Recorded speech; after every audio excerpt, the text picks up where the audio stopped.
કેમ છો મિત્રો? જય Swaminarayan. Darshana's food and kitchen હબમાં તમારું સ્વાગત છે. આજે આપણે ફુલેવરનું શાક જોઈશું. ફુલેવરનું શાક તો તમે રોજબરોજ ઘરે બનાવતા જ હશો, પણ તેને એકદમ સરસ ફૂલ ખીલેલા હોય એ રીતે અને એકદમ સ્વાદિષ્ટ લાગે એ રીતે બનાવવા માટે Darshana's food and kitchen hub channel પર બની રહેજો. ઘણા લોકોને એવી સમસ્યાઓ છે કે ફુલેવરનું શાક એકદમ ઝીણું ઝીણું થઈ જાય છે, એટલે કે ફૂલ તો દેખાતું જ નથી એ રીતનું હોય છે. તો આજે આપણે ફુલેવરનું ડ્રાય શાક બનાવીશું અને તેમાં ફૂલ એકદમ સરસ ખીલેલા રહે એ રીતે બનાવીશું.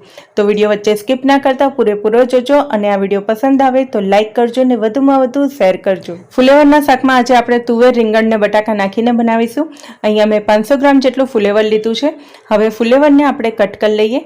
તો કટ કરવાની પણ એકદમ સરળ રીત છે. જે તેનો નીચેનો ડીટાવાળો ભાગ છે તેને આપણે વચ્ચેથી જ કાપી કાઢીશું, જેથી તમને ફુલેવર કટ કરવામાં પણ ઘણી સરળતા રહેશે.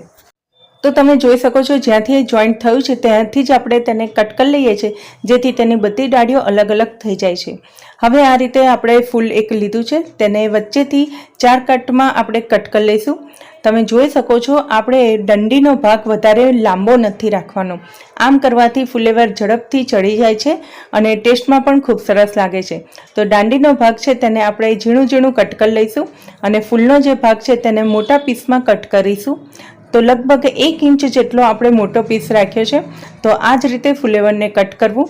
હવે બધા જ ફુલેવરને આ રીતે કટ કરી લઈશું અને વચ્ચે કોઈ જીવાત નથી ને, એટલે કે એર નથી ને એ ચેક કરી લેવું. તો અહીંયા જોઈ શકીએ છીએ કે ફુલેવરમાં બિલકુલ ઇન્સેક્ટ તો નથી અને ફુલેવર આ રીતનું વ્હાઇટ જ લેવું, પીળું ફુલેવર પસંદ ન કરવું. અને ફૂલનો ભાગ આપણે મોટો જ રાખ્યો છે, દાંડીનો ભાગ એકદમ નાનો કટ કરી લીધો છે અને તેમાં ઇન્સેક્ટ પણ નથી. છતાં પણ આપણે ફુલેવરમાં ઇન્સેક્ટ ન રહે અથવા તો જે શાકભાજીવાળા હોય છે તે શાકભાજી જલ્દી ખરાબ ન થઈ જાય તે માટે જંતુનાશક દવાનો છંટકાવ કરે છે. તો તે બધું આપણે દૂર કરવા માટે અહીંયા ગરમ પાણી લઈશું અને ગરમ પાણીમાં ફુલેવરને ડુબાડી દેવું. તો તમે અહીંયા જોઈ શકો છો ફુલેવર સારી રીતે આપણે કટ કરી લીધી છે અને ફુલેવરનો આ રીતનો મોટો ભાગ રાખ્યો છે. તેમાં 1 ચમચી જેટલું મીઠું એડ કરીશું અને સારી રીતે મિક્સ કરી લઈશું. આમ કરવાથી જે પણ જીવાત હોય, ઈયળ કે એવું હોય તો એ બહાર નીકળી જાય છે. અને તેની ઉપર ગરમ પાણી એડ કરીશું. બરાબર ગરમ પાણી થયેલું હોય એ રીતનું રાખવું અને 15 મિનિટ માટે તેને રેસ્ટ આપવો. હવે 15 મિનિટ બાદ તમે જોઈ શકો છો પાણી પણ થોડું ઠંડુ થઈ ગયું છે અને ફુલેવરને આ રીતે તાળવીને અલગ લઈ લેવું. તો પહેલી વાર જ્યારે આપણે ફુલેવર સાફ કરીએ, પાણીથી ધોઈએ, ત્યારે આ રીતે તાળવીને લેવું. આમ કરવાથી તેમાં રહેલો ડસ્ટ બધો પાણીમાં નીચે રહી જાય છે. ત્યારબાદ બીજી વાર ચોખ્ખું પાણી લઈશું અને તેમાં ફુલેવરને આ રીતે 2 વાર પાણીથી ધોયા બાદ કાણાવાળા ટોપામાં કાઢી લઈશું. અને તેને તાળવવાની બિલકુલ જરૂર નથી, છતાં પણ આપણે આ રીતે તાળવીને લઈએ છીએ, જેથી બધા ઇન્સેક્ટ દૂર થઈ જાય. ત્યારબાદ રીંગણ એક ધોઈને સમારીને રાખ્યું છે અને એ 2 બટાકાને પણ ધોઈને સમારીને રાખ્યા છે. તેની સાથે આપણે તુવેર પણ લઈએ છીએ, તો તુવેરને પણ ધોઈને રાખી છે. તો લગભગ એક નાની વાટકી જેટલી તુવેર લીધી છે, વજનમાં લગભગ 50 ગ્રામ જેટલી હશે. હવે એક મોટી કડાઈ લઈશું. કડાઈમાં 4 ચમચી જેટલું તેલ એડ કરીશું. તેલ ગરમ થાય એટલે અજમો થોડોક હાથથી મસળીને એડ કરવો. 1 ચમચી જેટલી રાઈ એડ કરવી. અડધી ચમચી જેટલી હિંગ એડ કરવી. જો ના ખાતા હોય તો સ્કીપ કરી શકો છો. ત્યારબાદ અડધી ચમચી જેટલી હળદર એડ કરીશું અને તેલમાં જ તેને સારી રીતે મિક્સ કરી લઈશું. ત્યારબાદ 1 ટામેટાની પેસ્ટ એડ કરીશું અને સારી રીતે તેને મિક્સ કરી લઈશું. જ્યારે પણ સબ્જીના મસાલા કરો ને તો તેની ગુણવત્તા જળવાઈ રહે તે માટે મસાલા આ રીતે ટામેટાની પેસ્ટ અથવા તો પાણી એડ કર્યા બાદ જ એડ કરવા. હવે મસાલા કરીશું. 1 ચમચી જેટલું લાલ મરચું પાવડર, 1.5 ચમચી જેટલું ધાણા જીરું પાવડર, 1 અને બીજી અડધી ચમચી એડ કરવી. ત્યારબાદ લાલ કાશ્મીરી મરચું 1 ચમચી એડ કરવું. મસાલાને ગ્રેવી સાથે સારી રીતે મિક્સ કરી લઈશું અને 1-2 મિનિટ માટે ધીમી આંચ ઉપર જ તેને કૂક થવા દઈશું. જ્યાં સુધી તેલ છૂટું ન પડે ત્યાં સુધી તેને કૂક થવા દેવા. ત્યારબાદ 1 ઇંચ જેટલો આદુનો ટુકડો તેને છીણીને અથવા તો વાટીને એડ કરી શકાય. તો અહીંયા આપણે આદુના ટુકડાને છીણીને લઈએ છીએ. તો સબ્જીમાં આ રીતે આદુની પેસ્ટ જરૂર એડ કરવી, તેનાથી એકદમ ઢાબા સ્ટાઇલ જેવો ટેસ્ટ આવશે. હવે તેમાંથી 2 ઇંચ જેટલું આદું હતું, એમાંથી 1 ઇંચ જેટલું આદું આપણે એડ કર્યું. ત્યારબાદ 1 ચમચી જેટલી લીલા મરચાંની પેસ્ટ એડ કરવી. ત્યારબાદ તુવેર એડ કરીશું. આ તુવેરને આપણે ધોઈને સાફ કરીને રાખી છે.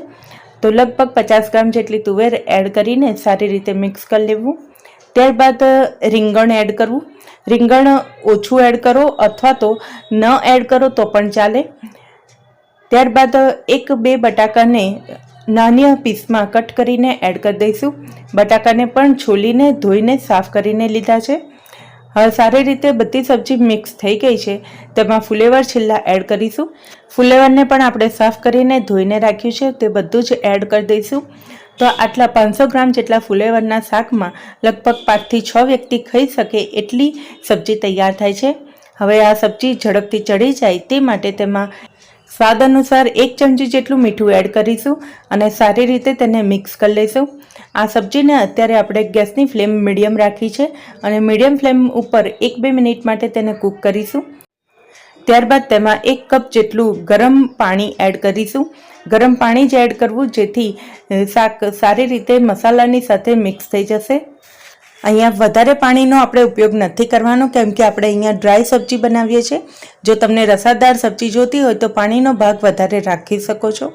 ત્યારબાદ 1 ચમચી જેટલો ગરમ મસાલો અને 1 ચમચી જેટલી કસૂરી મેથી મસળીને એડ કરવી અને 5 મિનિટ માટે સબ્જીને કૂક થવા દેવી. ધીમી આંચ ઉપર આપણે હવે સબ્જીને કૂક કરીશું અને તેને ઢાંકીને રાખીશું જેથી ઝડપથી તે કૂક થઈ જાય. હવે તમે જોઈ શકો છો કે સબ્જી સારી રીતે કૂક થઈ ગઈ છે. બધો જ પાણીનો ભાગ ઓબ્ઝર્વ થઈ ગયો છે અને સબ્જી પણ સારી રીતે કૂક થઈ ગઈ છે, ચડી ગઈ છે.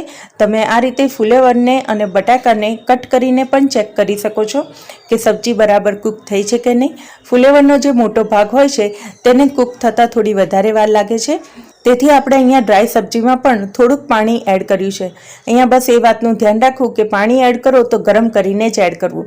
ત્યારબાદ ગેસની ફ્લેમ બંધ કરી દઈશું અને લીલા ધાણાથી સબ્જીને ગાર્નિશ કરીશું. હવે સર્વિંગ પ્લેટમાં કાઢી લઈએ અને રોટલી કે પરાઠા સાથે તેની મજા લઈએ. તો તમે જોઈ શકો છો ફુલેવરની સ્વાદિષ્ટ સબ્જી તૈયાર થઈ ગઈ છે.